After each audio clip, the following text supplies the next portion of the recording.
வணக்கம். வாழைத்தோப்புக்கள் வந்து முளைத்த காட்டு மரம் நான்.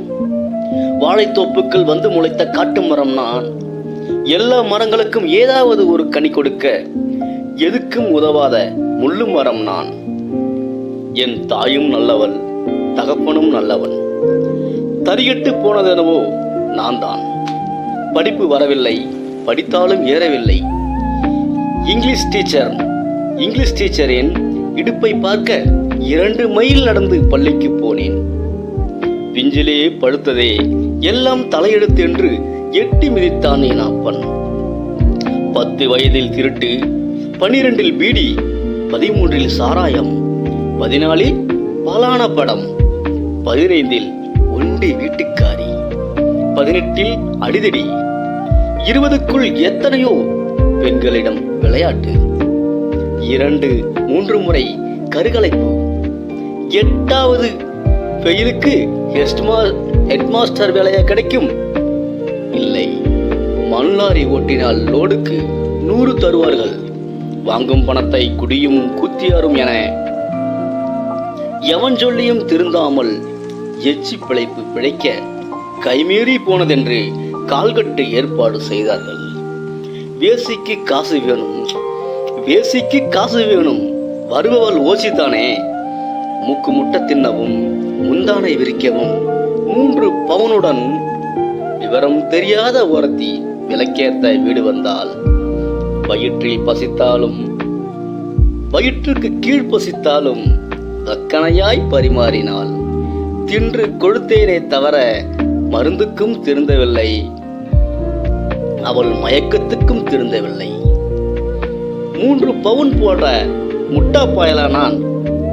இன்னும் 5 வேண்டும் என்று இடுப்பில் மிதித்து அனுப்பி வைத்தேன். கறவை மாட்டை சந்தைக்கு அனுப்பி நான் கட்டுனவளை வீட்டுக்கு அனுப்பினான். சொந்தம் விட்டு போகாமல் இருக்க மாமனாரான மாமன் பார்த்து வாரமானதால் பசிக்கிறதென்று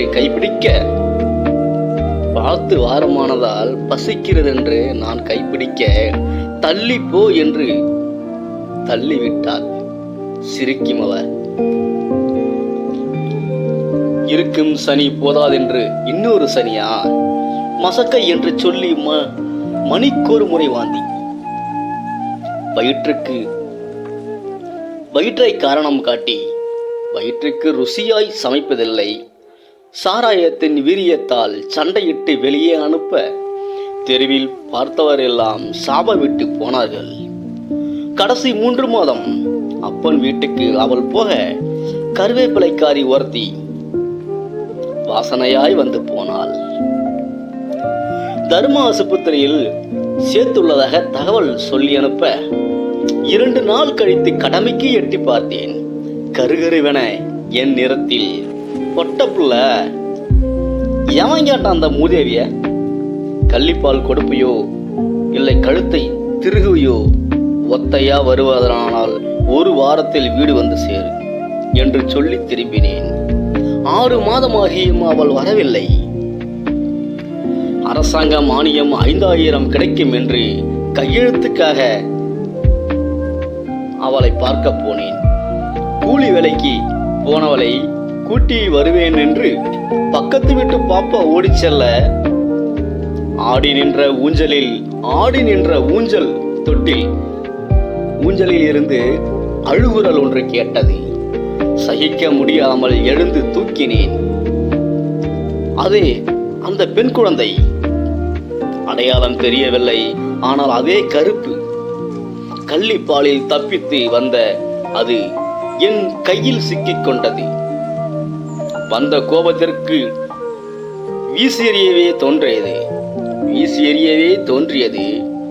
தூக்கிய நொடி முதல் சிரித்துக் கொண்டே இருந்தது. என்னை போலவே கண்களில் மச்சம், என்னை போலவே சப்ப மூக்கு, என்ன போலவே ஆணாக பிறந்திருந்தால் இந்நேரம் இங்கிருக்க வேண்டியதில்லை. பல்லில்லா வாயில் பெரும் விரலை திணித்தாள். பல்லில்லா வாயில் என் பெருவிரலை திணித்தாள். கண்களை மட்டும் ஏனோ சிமிட்டாமல் என்னை பார்க்கிறாள். ஒரு கணம் விரல் எடுத்தால் உதைத்துக் கொண்டு அழுகிறாள். ஒரு கணம் என் விரலை எடுத்தால் அவள் உதைத்துக் கொண்டு அழுகிறாள். எட்டி விரல் பிடித்து தொண்டை வரை வைக்கிறாள். தூரத்தில் அவள் வருவதைக் கண்டு தூரமாய் அதை வைத்து விட்டேன். கையெழுத்து வாங்கிக் கொண்டு கடைசி பஸ்ஸுக்கு திரும்பி வருகிறேன். முன் சீட்டில் எனக்கு முன் சீட்டில் இருந்த குழந்தை என் மூக்கை பிடிக்க நெருங்கியும் விலகியும் நெடுநேரம் விளையாடிக் கொண்டே இருந்தேன். அதுடன் விளையாடிக் கொண்டே இருந்தேன். ஏனோ அன்றிரவு தூக்கம் நெருங்கவில்லை. எனக்கு கனவு கூட கருப்பாய்தான் இருந்தது. வெளிச்சம் வரும் வரை காத்திருந்தேன். போட்ட கையெழுத்து பொருந்தவில்லை என்ற பொய்த்தனத்தோடு இன்னொரு கையெழுத்துக்காக மீண்டும் சென்றேன். அதே கருப்பு, அதே சிரிப்பு, கண்ணில் மச்சம், சப்பை மூக்கு, பல்லில்லா வாயில் என் பெருவிரல் தீனி. ஒன்று மட்டும் புதியதாய் எனக்கும் கூட சிரிக்க வருகிறதே. கடைசி பஸ். ஆனால் பேருந்தில் அந்த குழந்தையும் இல்லை. வீடு நோக்கி நடந்தேன். பாதி வழியில் கருவேப்பிலக்காரி கைப்பிடித்தான். உதறிவிட்டு நடந்தேன். தூக்கம் இல்லை நெடுநேரம். எனக்கு தூக்கமில்லை நெடுநேரம். பெருவிரல் ஈரம் பட்டதால் பெருவிரல் மென்மையாக இருந்தது. முகர்ந்து பார்த்தேன். விடியாதுமாய் காய்ச்சல் என்று சொல்லி ஊருக்கு வர வைத்தேன். பல் கூட விளக்காமல் பஸ் ஸ்டாண்டுக்கு சென்று விட்டேன். பஸ் வந்ததும் லக்கேஜை காரணம் காட்டி குழந்தையை கொடு என்றேன். பல்லில்லா வாயில் என் பெருவிரல். இந்த முறை பெருவிரலை தாண்டி ஈரம் எங்கெங்கோ சென்று கொண்டிருந்தது. அவளின் ஈரம் தினமும் என் மீது படுத்திக் கொண்டு பொக்க வாயால் கடித்தாள். அழுக்கையிலிருந்து அவளை காப்பாற்ற நாளுக்கு 4-5 முறை குளிப்பேன். பான்பராக்கு வாசனைக்கு மூக்கை சொறிவாள். அதை விட்டுவிட்டேன். சிகரெட்டு ஒரு முறை சுட்டு விட்டது. அதையும் விட்டுவிட்டேன். சாராய வாசனை, அதுக்கு அவள் வாந்தி எடுத்தாள். அதையும் விட்டுவிட்டேன். ஒரு வயதானது அவளுக்கு. உறவெல்லாம் கூடி நின்று அத்தை சொல்லு, மாமா சொல்லு, பாட்டி சொல்லு, அம்மா சொல்லு என்று சொல்லிக் கொடுத்து கொண்டிருந்தார்கள். எனக்கும் ஆசையாகத்தான் இருந்தது அப்பா சொல்லு என்று சொல்ல முடியவில்லையே. ஏதோ என்னை தடுக்கிறது. ஆனால் அவளை எதுவும் தடுக்கவில்லை. அவள் சொன்ன முதல் வார்த்தை அப்பா என்றுதான். அவளுக்காக எல்லாவற்றையும் விட்டு எல்லாத்தையும் விட்ட எனக்கு அப்பா என்ற அந்த வார்த்தைக்காக உயிரை கூட விடலாம் என்று தோன்றியது. அவள் வாயில் இருந்து வந்த அந்த வார்த்தைக்காக மீண்டும் நான் பிறந்தேன். இந்த சாக்கடையை அன்பாலேயே கழுவினாள் என் மகள். அம்மா சொல்லி திருந்தவில்லை, அப்பன் சொல்லி திருந்தவில்லை, ஆசான் சொல்லி திருந்தவில்லை, ஏன் நண்பர்கள் சொல்லியும் திருந்தவில்லை, நாடு சொல்லியும் திருந்தவில்லை. முழுசாய் 3 வார்த்தை பேச வராத இந்த முகத்தை பார்த்து திருத்தி விட்டேன்.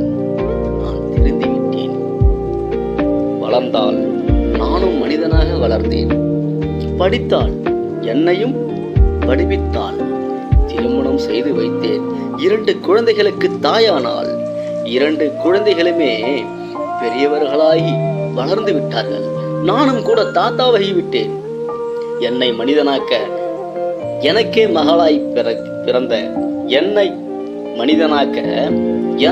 மகளாய் பிறந்த அந்த தாய்க்காக காத்திருக்கிறது இந்த கடைசி மூச்சு. ஊரே ஒன்று கூடி உயிர் தண்ணி விட்டு கொண்டிருந்தார்கள். எனக்கு தெரியாதா என்ன? யாருக்காக? யாருடைய பார்வைக்கு அப்புறம் பறக்கும் இந்த உயிர் என்று வானத்தை பார்த்து காத்திருக்கிறேன். வாசலில் ஏதோ ஒரு சலசலப்பு. நிச்சயம் என் மகளாத்தான் இருக்கும். என் பெருவிரலை யாரோ தொடுகிறார்கள். ஏதோ அது அவள்தான் என்று மெல்ல சாய்ந்து என் முகத்தை பார்க்கிறாள். என்னைப் போலவே கண்களில் மச்சம், சப்பை மூக்கு, கருப்பு நிறம், நரைத்த தலைமுடை, தளர்ந்த கண்கள்.